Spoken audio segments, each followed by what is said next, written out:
저를 인재로 아마 생각을 전혀 안 하고 계셨을 수도 있겠다. 네 편, 내 편이 들어있지가 않아요. 한동훈 비대위원장님을 보고 국민의힘을 선택을 한 사람입니다. 안녕하세요. 반갑습니다. 전 EBS 영어 강사이고요. 오산시 국민의힘 국회의원 후보 김효은입니다. 만나서 반갑습니다. 제가 중학교 때 지금도 계속 찾아뵙는 저의 영어 선생님, 저희 중학교 때 영어 선생님, 유성림 선생님 선생님께서 그 당시에 아이 낳은 지 이제 100일 정도밖에 안 돼서 젖도 못 댔던 시기에 본인 집으로까지 저를 불러서 이렇게 짜장면 먹이시고 막 저를 키우다시피 하시면서 영어를 가르쳐 주셨던 제 중학교 은사님이 계셔서 영어의 공부는 정말 대한민국에서 오롯이 공교육으로 받았다라는 그런 이력이 생기게 된 것 같습니다.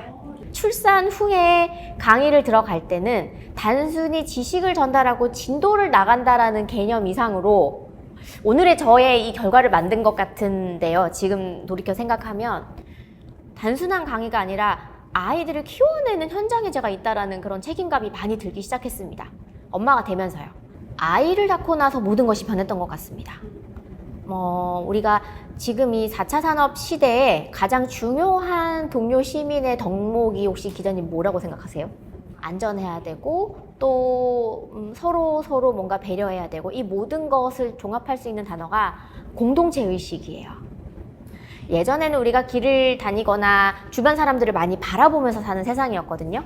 요즘은 핸드폰으로 다 무언가를 해결하고 있고 스마트폰으로. 그리고 내가 아는 사람, 내가 뭔가 직접 누군가와 일을 해야 될 때가 아니면 사람과 사람이 마주보면서 뭔가 소통하는 일이 지금처럼 우리처럼 있지는 않거든요.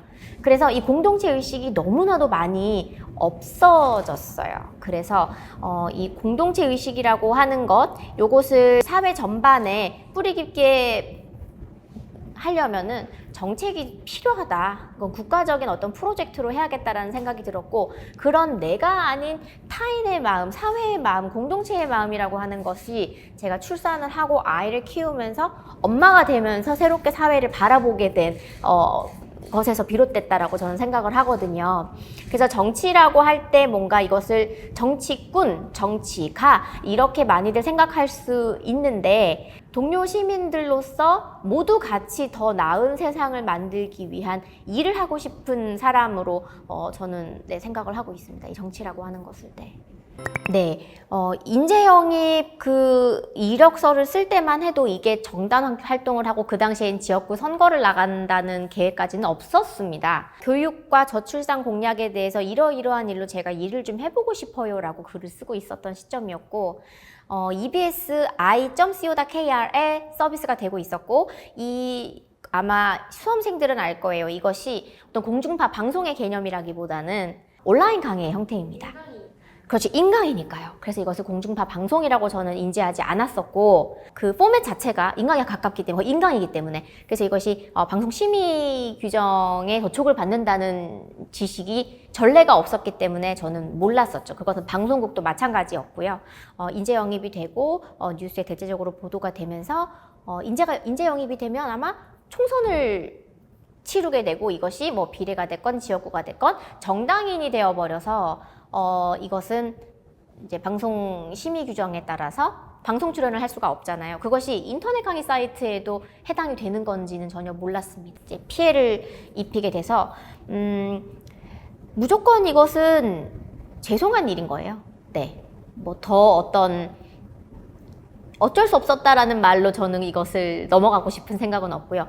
정말 너무너무 진심으로 죄송하고 그리고 최대한 피해가 적도록 왜냐하면 교육부도 있고 EBS도 있고 방송심의위원회도 있고 이 3자가 회의를 해서 어떤 안이 나올 때까지는 일단은 방송을 내려놔야 됐던 게 한 8일 정도 소요가 됐고요. 그 다음에 강의가 올해 수능 강의가 총 2개였습니다. 듣기 강의가 2가지였는데 한 강의는 유튜브로 계속해서 서비스 될 수 있도록 8일 뒤에 조치가 되어 있어서 전편이 다 업로드 됐고 나머지 한 강의는 다른 선생님께서 초반 강의만 제작을 했던 상태였기 때문에 처음부터 지금은 아마 거의 완강이 됐을 텐데 다른 선생님께서 빨리 이제 맡으셔서 새로 업로드를 해서 진도를 따라잡기까지가 한 15일 정도 걸려서 약 2주 조금 넘는 시간 정도 우리 수강생들이 불편을 겪게 된 그런 일이 있었습니다.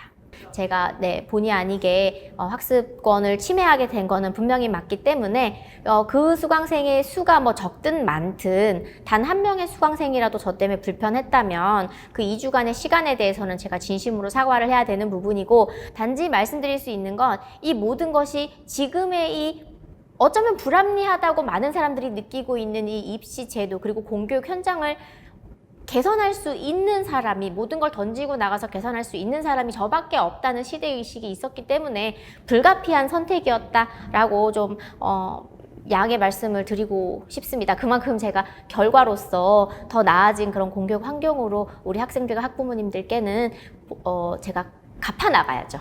네. 교육 격차입니다. 더더욱이 이 어린 시절부터 제가 좀 말씀을 드리면, 정말 그 사교육 1번지 현장에서는 아이가 태어나기 전부터 뭔가 가정방문 선생님부터 우리가 말하는 그런 여러 가지 영유아 학습 프로그램들을 미리 대기를 걸어 놓습니다.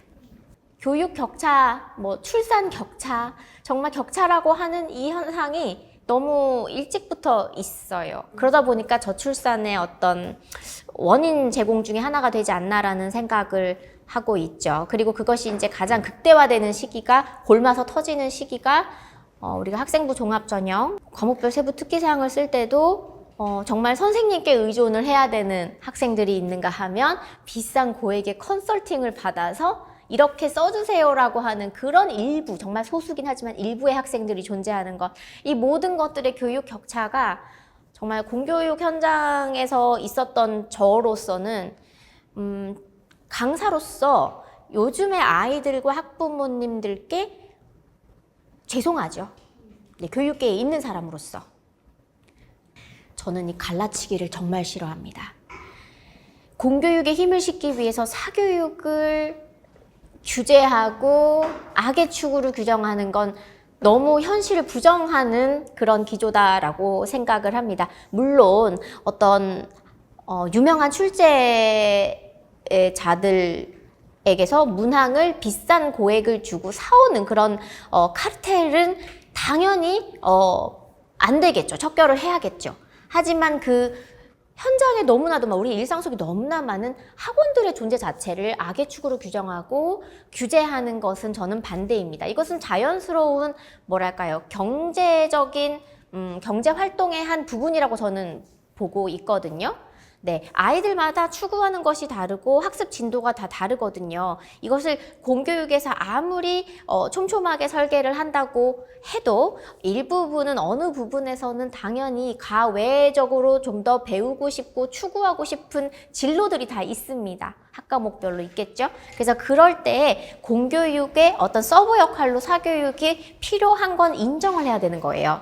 하지만 최대한 그 비용은 합리적으로 줄여나가려면 공교육 안에서도 조금은 그 경쟁의 어떤 뭐랄까요, 긍정적인 측면을 좀 살리면서 우리가 선의의 경쟁을, 좋은 의미에서 경쟁이 발전을 일으키잖아요. 그래서 공교육 현장을 조금 더 수준 있는 그런 2028 대입 개편안을 준비할 수 있는 그런 현안들로 좀 콘텐츠를 만들고 공교육의 질 자체를 향상을 시켜야지 우리가 말하는 그 교권의 추락이라는 것도 막을 수 있고 그리고 공교육 정상화도 이룰 수 있다고 합니다. 이제 공교육 현장에서 현장의 선생님들께서 어떤 부분들 때문에 교과목을 준비하거나 새로운 그런 대입 개편안을 준비하는데 애로사항이 있는지를 정말 허심탄회하게 듣고 그런 세부적인 그러니까 디테일들을 지금부터 계속 조정을 해 나가야 됩니다.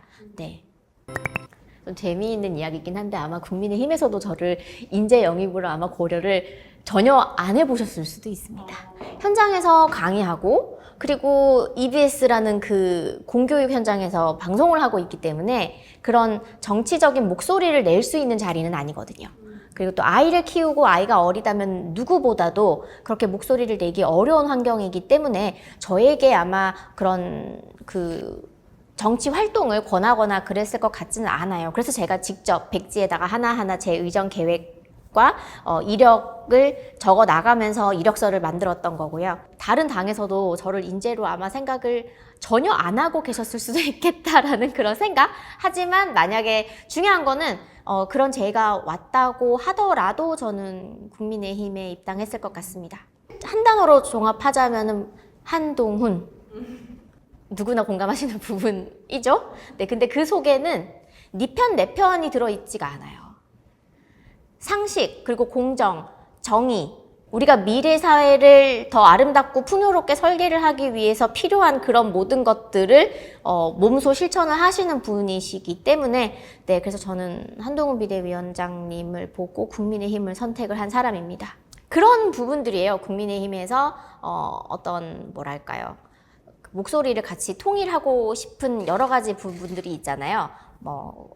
국회의원의 어떤 그런 권한을 좀 불필요하게 많은 그런 특권들을 좀 줄이는 것들, 그 다음에 출판 기념회나 이런 것들을 통해서 정치 자금을 모은다든지, 우리가 이 시민들이 봤을 때 눈살을 찌푸리게 하는 그런 기득권의 행태들은 하지 말자라는 그런 서약을 다 받았습니다. 네, 그리고 네거티브를 불필요하게 하지 말자라는 것도 저는 당부를 듣고 시작을 한 거죠.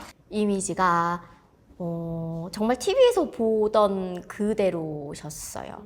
우리가 흔히 말하는 그 키워드들이 있잖아요. 스마트한 것, 그리고 스마트하신 거, 네, 그리고 또 명쾌하신 거, 네, 그리고 맞아요, 논리적이고, 그리고 무엇보다 예의와 품위가 있으시다. 네, 그런 키워드들이 딱 맞아 떨어지는 그런 첫인상이셨습니다. 저를 이용하십시오라고 저는 왔습니다. 이번 선거에 제가 어떻게 보면 등장을 했잖아요. 정치 신인으로서 왔고, 그렇지만 저를 소모시키는데 오랜 기간 좀 소모를 시키셨으면 좋겠다라는 생각이 있습니다. 왜냐하면 제가 이렇게 인재 영입이잖아요. 누구의 목소리를 대변하는 인재일까요?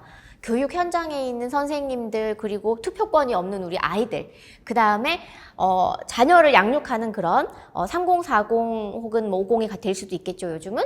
그런 부모 세대들, 이런 여러 다양한 집단의 현실적으로 저출산과 교육 현장 속에 있는 사람들의 목소리를 대변하는 사람으로 저는 인재 영입이 된 거거든요.